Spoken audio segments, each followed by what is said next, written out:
Do it. Make your dreams come true. Yes, you can. Yes, you can. Can you give me a couple of examples of the more enlightened view that we actually see in business today?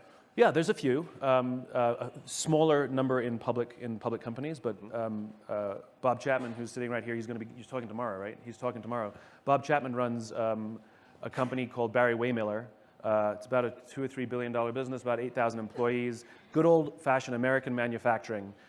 So when Kimberly-Clark needs a machine to make toilet paper, Barry Waymiller makes that machine.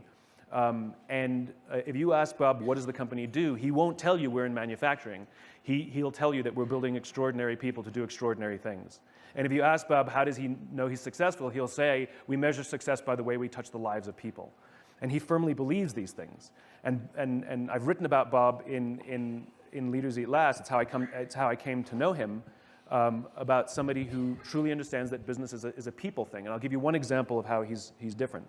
So in 2008, during the recession, Barry Waymiller was hit very, very hard by the recession. Of course, in recessionary times, large capital expenditures get cut first, and so that affects buying new machinery. And they lost 30% of their pipeline like that. So like so many companies, they couldn't afford their labor pool, and like so many companies, the board got together and said to Bob, you need to have layoffs. You need to save $10 million. And Bob absolutely refused.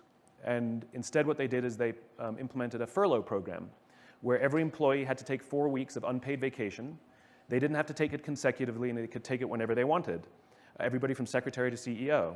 And when Bob announced the program to the company, he said, it's better we should all suffer a little than any of us should have to suffer a lot. And morale went up.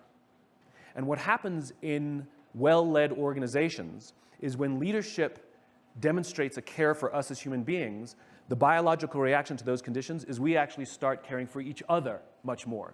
So in most organizations, when leadership cares more about numbers than us and will sacrifice our lives to meet some arbitrary projection, we hunker down and we become paranoid and self-interested and mistrustful, right? Well, something happened at Barry Waymiller that nobody expected, and it wasn't part of the program, which is people who could afford it more started trading with those who could afford it less. So some would take 5 weeks so that others only had to take 3. In other words, the people started taking care of each other. The recession, they got out of the recessionary times, the furlough program was done away with, they restored the 401k program they had frozen, they actually back paid on 401k from where they had frozen it, good luck hiring any of those employees even if you offer them more money. They will not leave. And the productivity, innovation, and intensity of this organization is absolutely unbelievable. And he completely went against what is considered standard on how we treat how we fix problems. That's fantastic. You know, I have a strange case study that I found accidentally of that principle. For those of you who don't know, I'm the president of a think tank in Washington, D.C. called the American Enterprise Institute, and I took over on January 1st, 2009. And you know, go back to January 1st, 2009, we were worried that the ATM machines in this country were going to stop working. I mean, we had no idea what was going to happen to the financial system. We're an organization based 100% on voluntary philanthropy. Now, that was a bad time to be relying on voluntary philanthropy. And we were badly underwater on my first day on the job, and I didn't know what to do.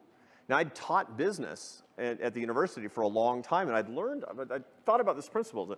What do? You cut everybody 100%? You cut everybody a little? What do you do? And so we took the shot, and I didn't know if I was doing the right thing. I'm not just such a wonderful humanitarian. I thought, well, what'll happen if we cut everybody a little and we cut the management team double as much, okay? And I went home on my first day on the job, and I told my wife, Esther, honey, I just cut my salary more than anybody else in the company. And she said, you know, you're a great businessman. and I mean, and I got to tell you, it inflected the morale in our company. It was accidental on my part. It bears out Simon's principle. We actually were able to improve our fundraising more than we ever had before, and by October of 2009, we had restored everybody's pay and back paid everything we'd chipped out of their salaries in the very beginning of the year, and in the following year, we grew 26%. I don't know if it was because of that, but let me tell you, the team didn't suffer, and there was no narrative of going around Washington, D.C. that people were jumping the ship during this really, really hard time. So I'm here to tell you, I'm not such a great guy. I just happened across this, and this is very practical. this actually works. But it begs the question, because the science is on our side. I mean, there's biology on our side, which is there's human beings are social animals, and we respond to the environments we're in. You take a good person, you put them in a bad environment, they do bad things. You take somebody who maybe has performed bad acts, maybe is considered untrustworthy, you put them in a good environment, they'll turn their lives around and become remarkable, trustworthy members of society. We're social animals, we respond to the environments we're in. Leaders are supposed to produce the environments that produce, you get the environment right, you get trust and cooperation. You get the environment wrong, you get cynicism, paranoia, mistrust, and self-interest. It's just a biological reaction. So if we have the science on our side, we have case studies on our side, it begs the question, why doesn't everybody do it? And what I've come to learn is because these strategies that you guys employed, it is hard to predict the time in which you will see the benefit from those decisions. And companies don't like that. Companies like to know that on this day, we can measure that the number will be what we want it to be, right? They prefer consistency over, they prefer intensity over consistency. And if you consider you can't go to the gym for 9 hours and get into shape, but if you work out every single day for 20 minutes, you absolutely will get into shape, 100%. The problem is, I don't know when. I just know it will work, right? It's like brushing your teeth.